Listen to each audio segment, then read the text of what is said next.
It's lovely to be here, and it's nice to see many of you are still awake, and not too disappointed of this grubby, money-focused topic after such a more aspirational talk that I stayed for the last one. But I'll do my best to entertain you. Vlad asked me beforehand, he's like, is there anything fun or interesting that I should add about yourself? And that's like the most dreaded question. I do think that in some way some part of my personality might be fun and or interesting.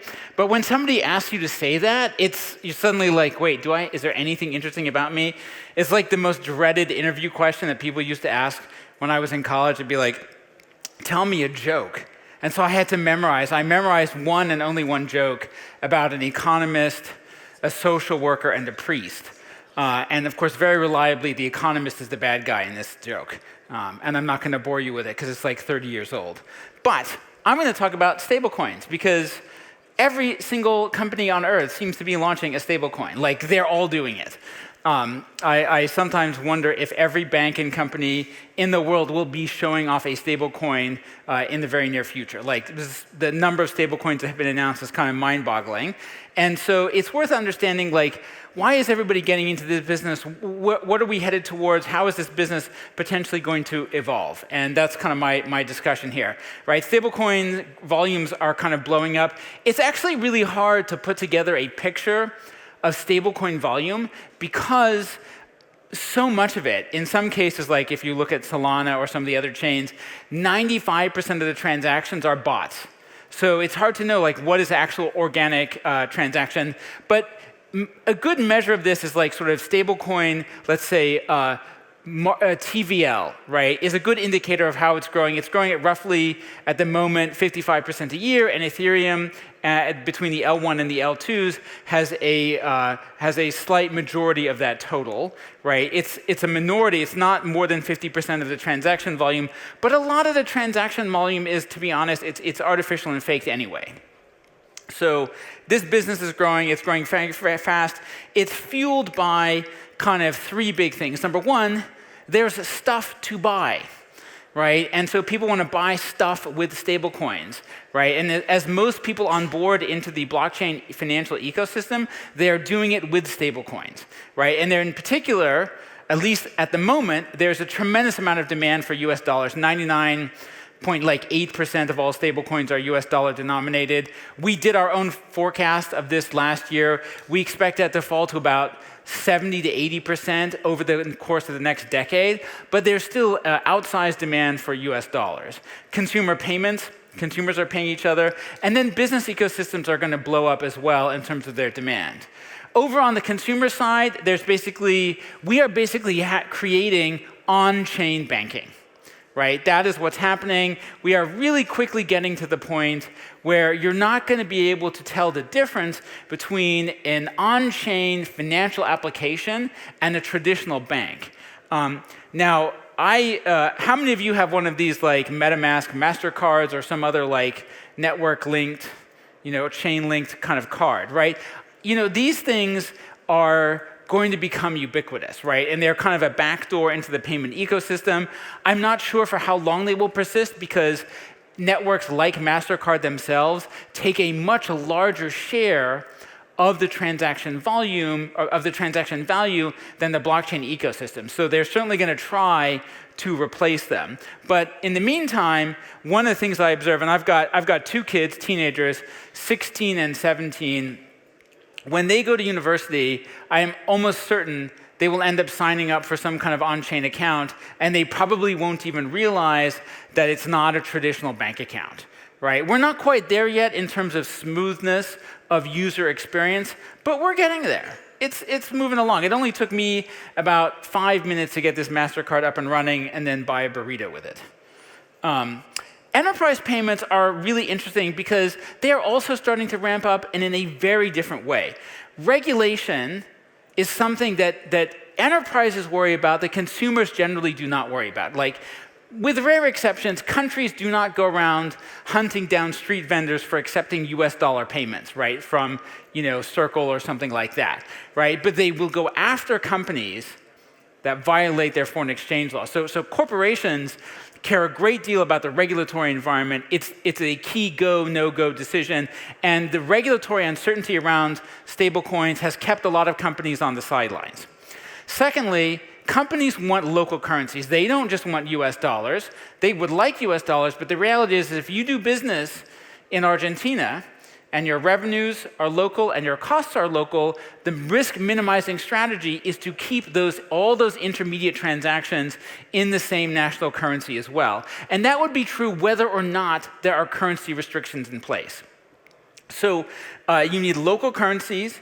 You need stablecoin interoperability. We almost never talk about this, but in a world where we have literally hundreds or potentially thousands of stablecoins, we need systems that will transfer my USDC to my USDT to my Bank of America to my Coca-Cola bottling coin or whatever it is that we're transacting in almost instantaneously, and we need some level of confidence, right, that those transactions are basically insured and viable. Right? If I have to start worrying about every single stablecoin and their peg to the dollar and things like that, it's going to be very time consuming, right? But I do know lots of people are building, like I'll call it stablecoin interop, banking integration, right? On-ramps and off-ramps. And then this is one that people don't spend much time thinking about, but is actually hugely important. It's ERP integration, right? How many of you know what SAP is? That's good. I see some hands up. If you don't know what SAP is, it is important. SAP is the business operating system for almost like 80% of the Global 1000. If it happens in a big company, it's done on SAP, right? And last year, EY did some work with SAP, PayPal, and Coinbase to automate stablecoin transactions. Now, EY, we have been accepting stablecoin payments for years. To be perfectly frank with you, it's been a performance. It's performative. It's not been substantive. You come to EY and you're like, yeah, we love you guys. We're a crypto company. Want to pay in stablecoins? We're like, great, right? And we will say yes because we want to take the money and we claim to be a good crypto company. But in reality, like our compliance people get involved. It's a huge manual process, et cetera. We've now set up with SAP. SAP has an addition, a new piece of software called Digital Currency Hub.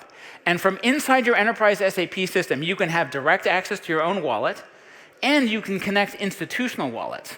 And so last year, for the first time ever, PayPal, we were implementing SAP for PayPal. They received an invoice from EY for some work that we did. They clicked on pay, and instead of it sending us money through the banking system, it sent us stablecoins from their wallet to our Coinbase institutional account, which showed up in EY systems as cash in our bank paid against a PayPal invoice. Full automation, right? Now that matters a great deal because what it means is that it now costs us nothing to switch from a banking payment to a stablecoin payment. How much is that worth to us? It turns out we estimate, and we can't do this, but if we could move all of EY's cross-border payments from the banking system to stablecoin rails, we could save $100 million a year. That's real money, even if you're a $50 billion company, right? And this is why enterprises are going to join the stampede into payment integration using stablecoin. So it requires more knowledge of how enterprises operate, but trust me, it's going to be a big deal. It's going to drive a tremendous amount of demand. It's not just the technology, though. People often talk about crypto technology as if it was some kind of magic thing. It's really not. I believe the magic in the crypto ecosystem is actually the level of competition, right? The reality is that credit card networks, traditional banking wires are actually not all that expensive from a technological standpoint. What's happening is there's relatively little competition, or in some cases, no competition inside of these ecosystems, right? For example, here's a really interesting one, FedWire. That's what's called a real-time gross settlement system. It's the US National Digital Payment System. It's cheap. It's cheaper, actually, than a transfer on the Ethereum mainnet. It's not programmable. It can only handle dollars, but it is actually pretty cheap. Right? But by the way, if you get to the L2s or Polygon or Aptos, right, you're really talking about much, much lower fees.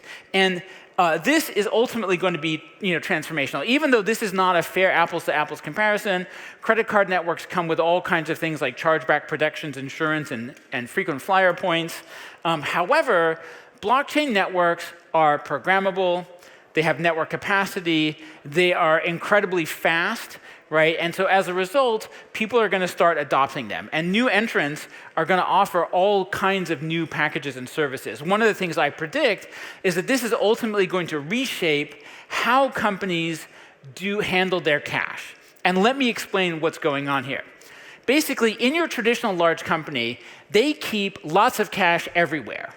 Right? And they keep cash everywhere because they can't be sure when customers are going to pay, when the bills are going to come due, like will they have enough money to pay the electric bill or to make payroll. So typically companies, the average large company in every country in which it operates keeps about 12 to 26 weeks of business operating expenses as cash.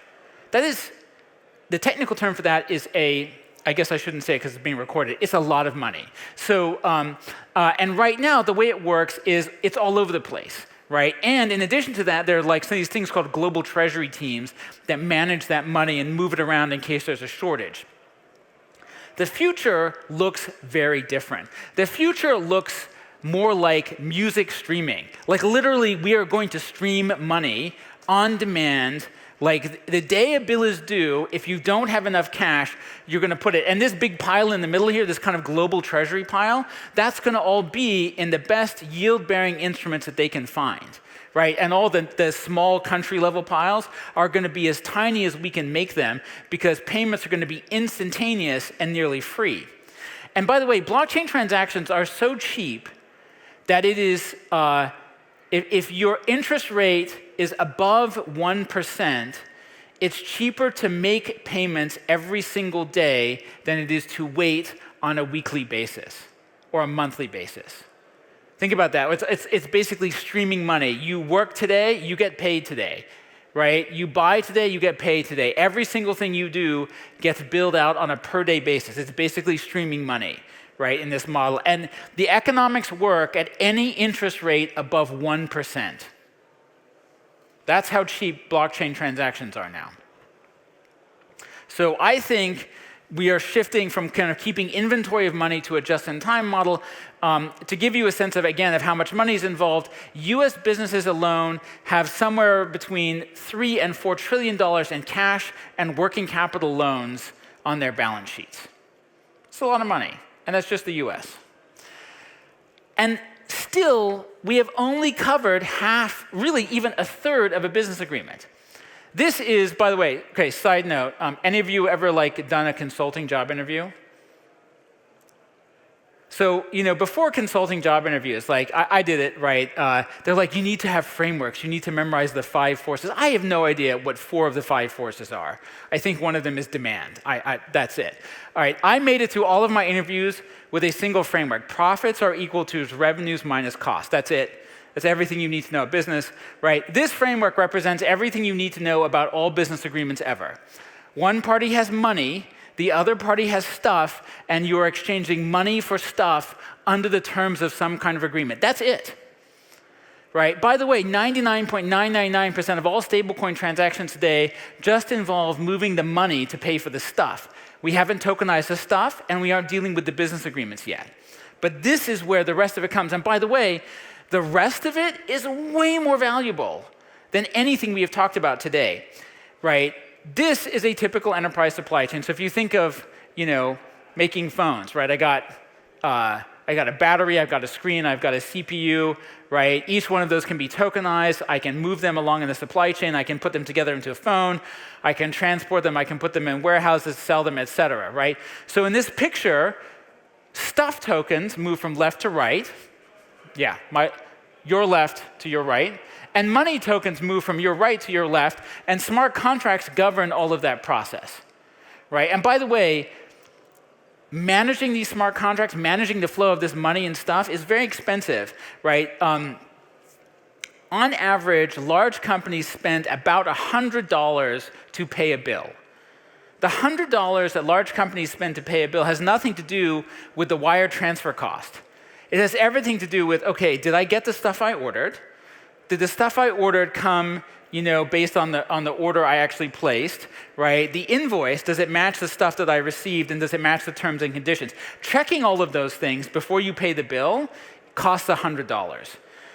We know from work we have done previously that if you turn those contracts and those data streams into tokens and smart contracts, you can make the whole thing run way faster, 99% faster. You can basically take a process that works at best on a monthly basis and turn it into something that lasts a couple of minutes. You can cut the cost roughly in half, and you can make it infinitely more transparent and viable. And this is something we did for Microsoft for the Xbox video game network. So if you buy a video game today on a Microsoft Xbox, the transaction is actually being processed by a smart contract written on an Ethereum blockchain. Now, when we did this, we didn't have the tools to put it on the public blockchain because Microsoft didn't want to disclose the details of their business agreements, right? And so it never really sort of took off as an industry utility or something that lots of people would use. But we know from this experience that the rest of the equation, the money for stuff under terms of an agreement, right, that going beyond just the payment is worth a crazy amount of money, right? If we could save $100 million a year just from switching the payments, we could probably save $3 or $4 billion a year from automating the entire process using Ethereum and smart contracts. To do that, however, we need one more magic ingredient, which is privacy, right? And we need two kinds of privacy. One is we need privacy about who is paying what, who is paying whom for what, right? We need privacy of the exchange of money and stuff. I don't want people to know how much I'm paying for stuff. And if I just pay you today, somebody I don't really know that well, one time, I probably have a lot of anonymity and a lot of kind of de facto privacy in a big public streaming ecosystem, right? I'm giving you some fungible tokens, right? It's, as I explained to people, it's like trying to keep track of a glass of water in a lake. It's really hard, right? Probably impossible, right, at a certain level. But now, what happens if we start exchanging transactions all the time? And I'm buying stuff from you, and buy almost everything that companies make is non-fungible. Apple may make 20 million or 100 million iPhones a year, but every one of them has a serial number. That's a non-fungible item, right? And so all of a sudden, it becomes really easy to figure out who's paying what, who's paying for what to whom, and how much are they getting back in return without privacy. And then, of course, you need to make the terms of the agreement private as well. Because if I can just read the contract and it says we're going to pay you $80 a unit for the next 200,000 units, I kind of know already what the story is going to be, right? So we need both of these kinds of things. And we are making progress, but it's not very mature, right? And by the way, privacy is something we have to be very careful about from a regulatory standpoint, right? Today, Ethereum is public and I would say really pseudonymous, right? You can, chain analysis would like to say that they can probably identify who you are to some degree, right? And we have things like ENS, right? You can see what incredible POAPs and other stuff I own over at prbrody.eth, right? And then you've got other services that are both private and anonymous, right? Regulators like these. They do not like them, right? And to be honest, I think with relatively good reason. We can have all the principles we want about, free speech. Money is not speech. If you have unlimited privacy and anonymity for money transfer, you have a recipe for money laundering and criminal activity. And it doesn't matter that most people may use this for perfectly legitimate reasons. I'm going to tell you, the regulators are going to close this down if that's what happens, right? We've kind of taken an interesting point of view at EY. We built a tool called Nightfall. Our goal is to enable privacy but not anonymity. So you cannot use it anonymously. You can do it in such a way that you're not disclosing what you're transacting, and with whom you are transacting, but you cannot use it anonymously. And I think this, based on our conversations with the regulators, this is probably an acceptable compromise, right? And I hope to see a lot more of these, and I would like to see the enterprises and entities that want to do business in a regulated environment move from the anonymous and private category to the private and identified category, which is what we really talk about as confidentiality. at the end of the day, what businesses want is we do not want to tell our competitors what we're doing. And what individuals want is to not share with the rest of the neighborhood how much they're paying, right, for their groceries, right? They don't want to make that stuff mineable and informable, but they're not here to actually transact illegal activities. The vast majority of what people want to do is perfectly legal and legitimate, and it is perfectly reasonable to want to have privacy for that. I do not like people who say, if you have nothing to hide, you have nothing to fear. That's completely unreasonable, right? So I want the maximum level of viable privacy for both individuals and for enterprises. I think there are 4 things that we need to do in order to create kind of this viable privacy environment. The first is scalability. That's just another name for stuff needs to be cheap, right? And if you look at the enterprises that are out there offering privacy services, and I look at what we have done at EY and what Aztec has done, it is today you can do a Aztec or Nightfall transaction for less than it used to cost to do a mainnet transaction. So not bad. We are making significant progress. You can do them for like 30 to 50 cents, or probably $1 at the moment on the mainnet, and maybe 2 or 3 cents on a layer 2 network. That's cheap, but it probably needs to be at least an order of magnitude or 2 cheaper to start getting people to move their NFTs, their industrial assets on chain as well. Secondly, you got to have programmability under privacy, right? And so if you look at what Aztec has done with the Aztec network and Noir language, they've done a really cool job of programmability under privacy, right? Hats off to them. They're phenomenal at what they do. EY, we have built something called Starlight, which I'll mention in a moment. You also need composability, right? So it's not enough just to have like kind of the equivalent of a smart contract under privacy. It also needs to be composable. You need to take the outputs of one item and put them as the inputs into another.